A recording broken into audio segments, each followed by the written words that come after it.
আজ তারিখ হচ্ছে 20 মার্চ 2024, সঙ্গে বুধবার। তো চলুন জেনে নিই আজকের খবর। সিএএ তে স্থগিতাদেশ চেয়ে মামলা, কেন্দ্রকে নোটিশ সুপ্রিম কোর্টের। সিএএ মামলার শুনানিতে কেন্দ্রকে নোটিশ পাঠালো সুপ্রিম কোর্ট।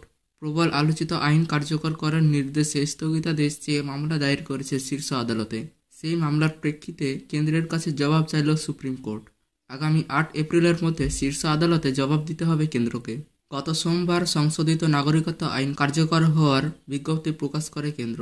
তারপরেই দেশজুড়ে ব্যাপক প্রতিবাদ শুরু হয়। রাজনৈতিক দল থেকে শুরু করে আমজনতা আইনের বিরোধিতা করেন অনেকেই। এই আইন কার্যকর করার সিদ্ধান্তে স্থগিতাদেশ দেওয়া হোক, সেই দাবিতে সুপ্রিম কোর্টে একাধিক মামলা দায়ের হয়। এই সংক্রান্ত 200-রও বেশি মামলা একত্রিত করে শুনানি শুরু হয়েছে মঙ্গলবার। স্থগিতাদেশ চেয়ে দায়ের হওয়া মামলাকারীদের মধ্যে অন্যতম ছিল কেরলের মুসলিম সংগঠন ইন্ডিয়ান ইউনিয়ন মুসলিম লীগ। এছাড়াও মামলা দায়ের করেছে কংগ্রেস নেতা জয়রাম রমেশ ও তৃণমূল নেত্রী মহুয়া মৈত্র। সিএএ সংক্রান্ত মোট 237টি মামলা একত্রিত করে শুনানি শুরু হয় শীর্ষ আদালতে। প্রধান বিচারপতি DY চন্দ্রচূড়ের নেতৃত্বে 3 সদস্যের বেঞ্চে শুরু হয় শুনানি। প্রথম শুনানির পরেই কেন্দ্রকে নোটিশ পাঠালো সুপ্রিম কোর্ট।